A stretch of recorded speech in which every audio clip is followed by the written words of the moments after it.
Deux hauts fonctionnaires et anciens supérieurs hiérarchiques d'Alexis Kohler ont été mis en examen le 9 février pour « complicité de prises illégales d'intérêt » dans l'enquête sur les liens du secrétaire général de l'Élysée avec l'armateur MSC, a précisé le parquet national financier, le lundi 13 mars, confirmant une information de l'émission « Complément d'enquête ».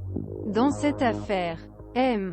Kohler, mis en examen pour « prise illégale d'intérêt » en septembre, sans contrôle judiciaire, est soupçonné d'avoir « participé, entre 2009 et 2016 à des décisions concernant l'armateur MSC, un groupe appartenant à des membres de sa famille. » Bruno Bézard, Jean-Dominique Comolli, patron successif entre 2007 et 2010 puis entre 2010-2012, l'Agence des participations l'État, ont été les supérieurs hiérarchiques M.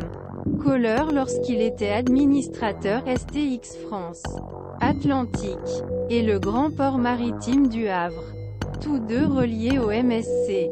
Aucune révision judiciaire n'a été ordonnée contre eux, a indiqué le PNF en réponse à l'agence France Presse.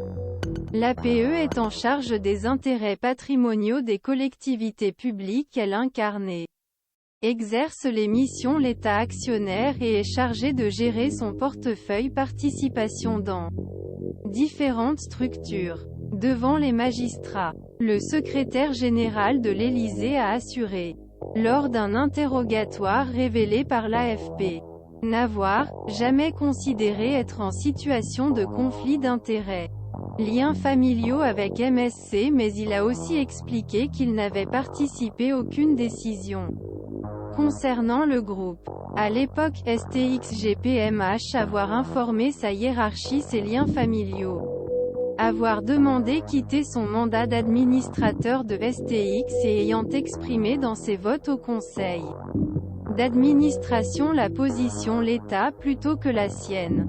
MSC, un investisseur majeur en France. La Mediterranean Shipping Company est une société italienne de droit suisse, fondée dans la région napolitaine en 1970 par Raffaella et Gianluigi Aponte. Une structure familiale devenue en moins de 50 ans le numéro 2 du transport maritime de marchandises. Sa flotte de 490 porte-conteneurs livre des marchandises dans 500 ports à travers le monde. Toujours dirigée aujourd'hui par le couple Aponte. MSC emploie 70 000 personnes et réalise 27 milliards d'euros de chiffre d'affaires. L'une des filiales du groupe Terminal Investment Limited exploite 34 terminaux portuaires dans 22 pays, dont la France, où elle contrôle 2 terminaux au port du Havre. Surtout, le groupe est historiquement un client important des chantiers navals Saint-Nazaire, pour lesquels l'armateur a récemment signé une commande de 3 paquebots d'une valeur 3,4 milliards d'euros. Bruno Bézard, qui aura 60 ans 13 mai, ancien major de l'École nationale d'administration et polytechnicien, a passé 28 ans à Bercy et y a occupé le poste plus prestigieux, celui de directeur général du Trésor, auquel il a été nommé sous le quinquennat Hollande. Après avoir vu passer une dizaine de ministres, il quitte le poste et la fonction publique au printemps 2016 pour créer un fonds d'investissement entre l'Europe et la Chine.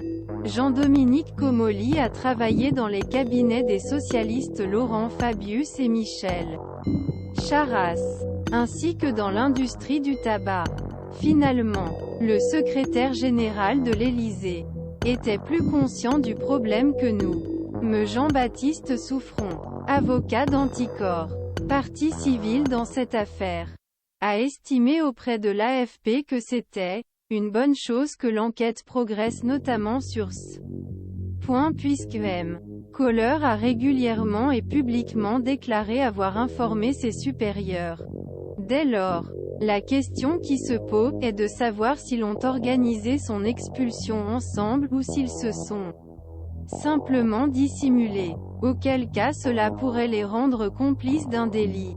Selon M. Souffron, glossaire prise illégale d'intérêt défini à l'article 432 à 12 du Code pénal. L'infraction prise illégale d'intérêt est, le fait, par personne dépositaire l'autorité publique chargée d'une mission service public. Prendre, recevoir, conserver, directement indirectement, un intérêt quelconque dans une société dans opération dont il est, au moment l'acte, en tout partie, chargé la surveillance, l'administration, la liquidation du paiement. Le colportage est défini, à l'article 433 à 2, comme, le fait, par quiconque, de solliciter d'accepter offres, promesses, dons, cadeaux, avantages quelconques, lui-même pour autrui, abuser, avoir abusé de sa supposée influence en vue d'obtenir d'une autorité, d'une administration publique distinction, emploi, contrat, toute autre décision favorable. Ces deux infractions sont punies de 5 ans d'emprisonnement et de 500 000 € d'amende.